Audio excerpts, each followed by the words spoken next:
За би одоо ер нь энэ говь нутагт төрж ирсэн говийн хүүхж баг хэлж болно доо. Аав ээжтэй 3 дүүтэйгээ амьдардаг. Хүмүүс намайг таарч мараараа хаана харлаа нэг зүйл чи ч од юм уу гэдэг.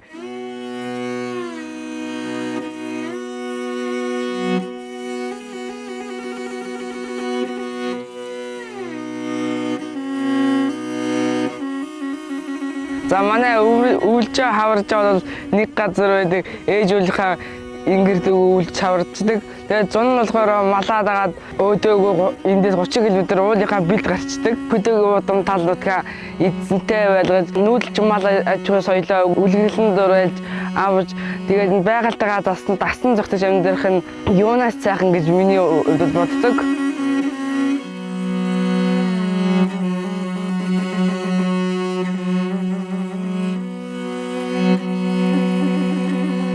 Манай энэ говь бол төрлийн өнгө гаргадаг. Сухай гэх юм бол ийм том улаан өнгөтэй. Тэгээд загын нөгөөгээд өвөлдөө шарлаад зун нэм гоё ногоороо тийм гоё өнгөтэй болдог. Тэгээд жишээлбэл энэ ингээд их гоё харамг ургаад ирэх юм бол гоё хөрөн өнгөтэй болдог.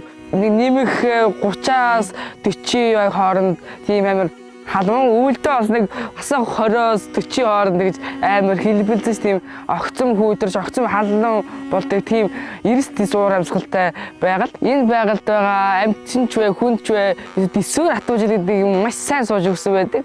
Амьтны хувьд бол тэр дэсвэр хатуужлынх нь аж холбоо нөх юм бол тэмээ жинд явах үедээ тэр дэсвэр төвчээр тэр юмыг дааж тэр хүйтнийг дэсвэрлэх тийм чадвар нь сайжраад хүний хувьд юм бол тэр хүйтнийг дэсвэрлж юм дасан зогсох чадвар сайжирч альва юм хийхэд тэрний төлөө тууштай хичээж тийм чадах тийм потенциал өөр хүнд сууж өгдөг. 100 болохоор 30 км өөдөө яваад манай туслан байдаг. Тэр туслын хоёрын хооронд болохоор ерөөсөө ганц шайл таарлагдгүй. Тэгсэн 2-3 жилийн өмнө би хотод очсон чи харин баг 5 алхаалаагүй 100 хэдэн хүн дараад хүн амар ихтэй газар байлээ.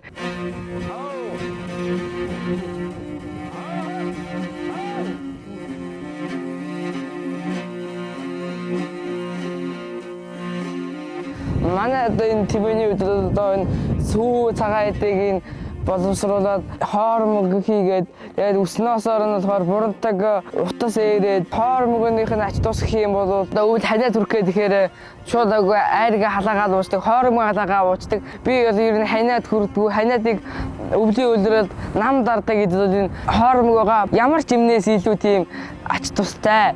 Ганц зөв тэмээний хаягдж байгаа зүйл нь юм бол энэ арьс шир нь болохоор боловсруулах үйлдвэр байхгүй хамгийн сул талтай байгаа. Аймгийн төв дээр мөн сумын төв дээр нэг үйлдвэр байгуулж бид нарт их ашиг тустай байгаа. Үйлдвэр байгуулснараа малынхаа ашиг шимийг сайн хүртэж Монголын талуудыг эзэнтэй байлгасан тийм малчид их болох юм болов өв соёлоо тийсэн малчид их болох юм болов гэж миний хувьд боддог.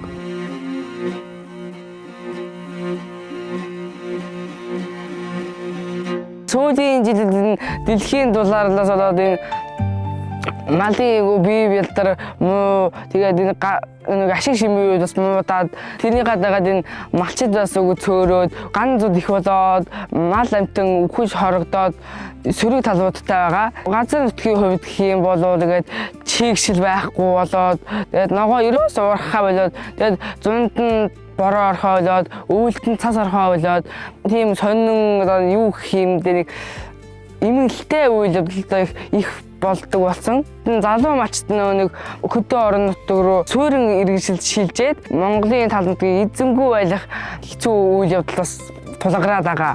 Зудныхаа нэг ган гачгийн хажуудлаар бас давхар тэрэнд нь би яг эмзэглэж явдаг.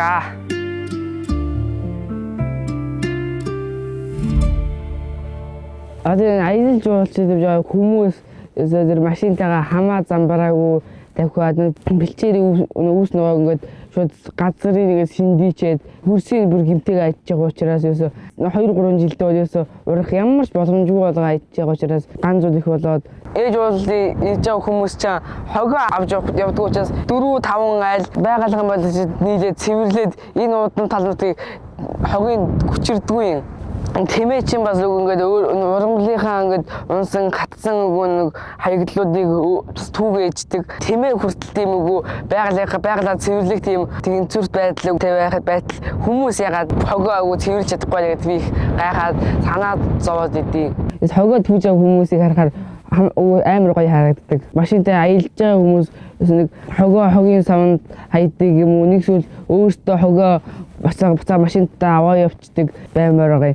Соёлтой аялах гэдэг нь тийм болохгүй аян тийм явуул юм уу яа. Тэгвэл их зүг боловсон аялах байх гэж би боддیں۔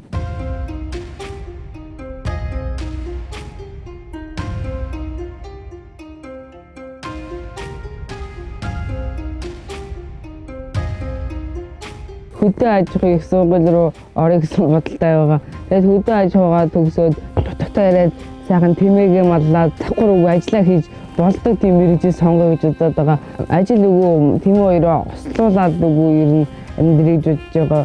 Тэмээгээ бас зүгээр маллаад авах тэмээгээ уяад аймаг улсын цолтой тийм мундаг уяаж болъё гэсэн бас давхар бодолтой байгаа. Тэгээд тэмээнийхээ нэг ашиг шимээр нь ард гэрэг дайлуулах хүртэйгээд цөм цагаан эдэг нь боловсруулад аль сэрний үйлдвэр байгууллагууд тэнд нэг өөрийн нэг тодорхой хэмжээний хувь нэмрээ оруулаад олон тустай хүн бай гэж бодоод байгаа.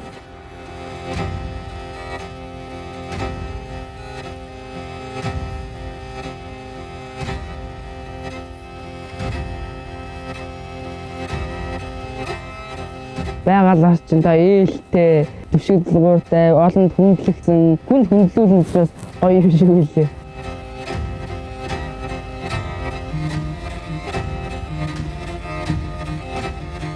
Байгаль дэлхий газар шорогоо хамгаалаад хүмүүс бидний үүрэг хамгийн чухал. Тиймээс байгаль дэлхийдээ хайртай, хариуцлагатай байцгаая.